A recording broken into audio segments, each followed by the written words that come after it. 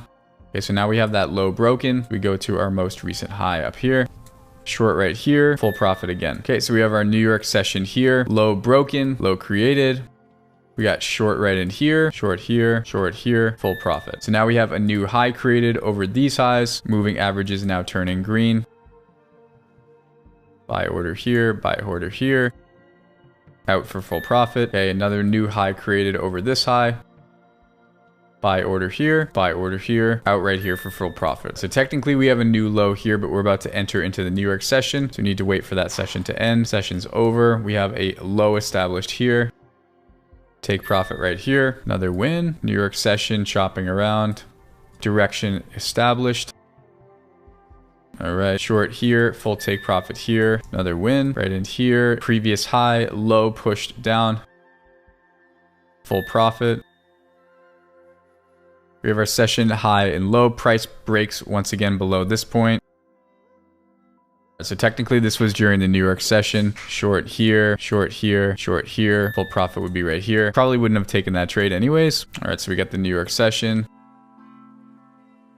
Price breaks below that lower range. Short in here, full profit right here. And that brings us to real time. So this is a look over basically 3.5 trading sessions. We have 1, 2, 3, 4, 5, 6, 7, 8, 9, 10, 11 trades, 0 losses so far. So you can start to understand if we go back over to our R script where I was modeling out this trading model, you can understand how this compounding process would happen fairly quickly. It would allow you to scale smaller accounts or whatever size accounts, depending on the risk that you want to keep, to be able to scale up. And this is exactly how I'm now on a 29 trade win streak. I've been able to make over $30,000 trading. And this is exactly how I'm finding opportunities like this each day and being able to position myself so that when I am right about these, I can make several $1,000s. And even when I am wrong, I know that because my winning percentage is so high, because I've been able to use my multi-time frame analysis to not fight the directional bias of the market, and I can sort of follow these macro trends, I'm essentially getting in and out on little dips over time. All right, but this goes kind of a step further. We have some really cool developers in our community here who have actually designed a TradingView custom tool, which basically allows us, instead of having to use a spreadsheet to calculate this out, which if you're doing this sort of faster over time can be difficult, I can effectively click on my entry, my take profit, my different limit levels, and then I can put in how much I want to risk, account size, percent risk, leverage, and this is going to spit out a table that's going to give me all of my data in real time. This is for our lifetime members in our private trading team, as well as our longer term, more dedicated private team members, which can speed up sort of the process dramatically while you're in the heat of the moment trying to find these trades during the sessions. So we have a really cool team, but this is essentially how I'm finding all these opportunities each day. But if you're just working with the Excel table, I can once again have, say for example, $1,000 account. I can choose whether it's long or short. I can add in all of my levels, and that's going to tell me my expected profit amount, whether or not my leverage will maintain enough margin, and all of the order quantities that I need to put in at each level to then be able to enter in on an exchange and to be able to take these trades. All right, so let's take a look at a real life example now of me taking this. Okay, you can see I'm doing my macro Elliott wave analysis, and I'm also doing Elliott wave analysis on the current trend to find key areas where we could potentially get the price response. You can see I entered my first limit order here. I'm only up about $80. Price then gets that reaction off of the area I'm looking for, but then pushes into my secondary dip buy level. What I should have done is taken profit here. You can see I'm up $1,400 at this point. So we got both of our limits filled, but I ended up closing out my trade on the secondary limit order there. I was going for a more aggressive profit target, but nonetheless, basically $1,000 opportunity just happening in a couple minutes following those principles. We got reactions off of my technical analysis there. You can see another example here. I have my analysis. I have my orders input. Price comes down, fills me on my second dip buy level, and then the price pushes up and closes me out for a full profit trade. Okay, another example of a trade here. I have my dip buy set up. Price is trending in my direction. I get my dip buy fill. Price is chopping around,